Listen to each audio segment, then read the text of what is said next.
Tom Challen, and in today's video I want to go as an extension from last video where I talked about you have to have an end in mind, and I'm not talking about an end in mind of how much money you want to make, an end in mind at what rank you want to achieve in your company, an end in mind of your residual income. I'm talking about an end in mind where you're doing all that, you're a top recruiter, making great money, building an amazing team of duplicatable leaders, but doing an end in mind that very few people do in our industry. They talk about it, but very few people know how to quantify it. And that's to have an end in mind of how much time you're working in your business. So let me give you an example. So here's where you're at right here, okay? Maybe from a recruitment. Can you see this, Clayton? Is the video showing here? Yeah. Here's where you are. Now, obviously, when it comes to your productivity, you want to go like this, but ultimately, you want to stabilize. And for me, that's enrolling 2 to 4 people a week, minimum. So you're keeping your productivity up, and then also here is your time and your leverage. Maybe you're busy right now. You have a job, you have another business, you have kids, you have to take kids to soccer, you have to cook dinner, you have to keep the house clean, you have to pay the bills, you have to do all those things.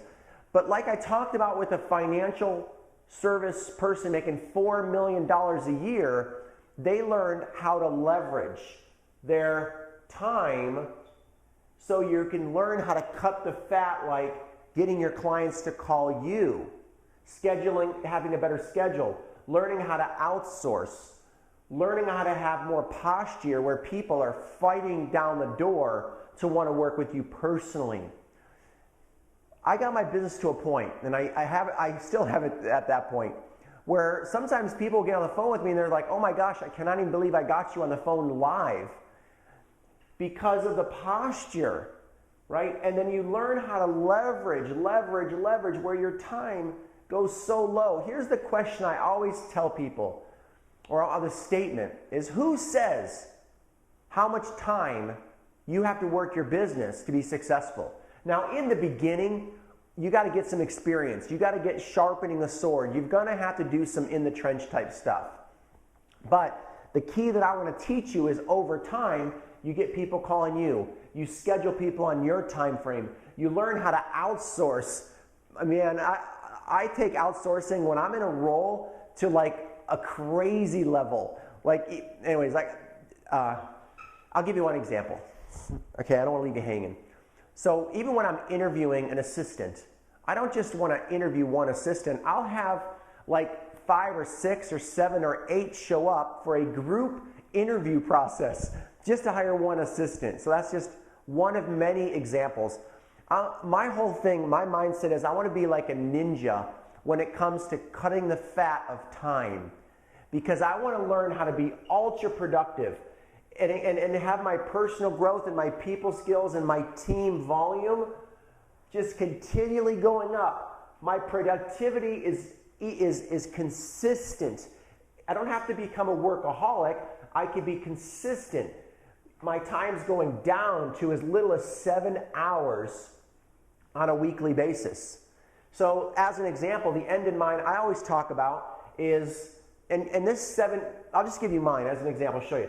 So 7 hours a week, I've always wanted to make, I'm not there yet, but 7 figures on a yearly basis.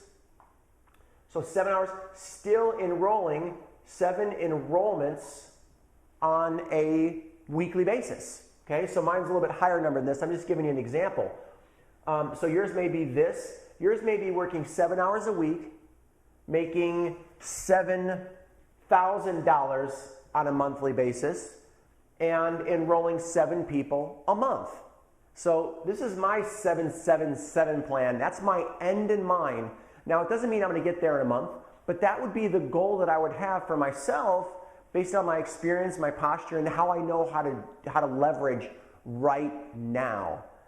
So in the next video, what I want to break down is I'm going to actually show you, I'm going to go in a little bit more depth, and I want to show you how I'm able to quantify this and talk about level 3 prospecting. And I talked about that a little bit in the last video. I'm going to break it down even a little bit more further to to show you how you can get that end in mind of a level 3 builder, so you can have more time freedom, so you can spend more time with your faith and not put off the kids anymore, not put off getting back your health if you need to get back in shape, spending more time having fun. Maybe you need to pick up a sport, mountain biking. The more fun you have sometimes, the more you're going to become attractive. And I'm not talking physical attraction, I'm talking freedom attraction, where people want to know what in the heck you're doing on a Monday morning, camping or fishing or in Bora Bora or doing fun things. Instead of just pretending on Facebook like so many people do, you could actually be living an amazing lifestyle. So this is Tom Challen with PriorityTeam.com, and I look forward and I can't wait to see you in the next video.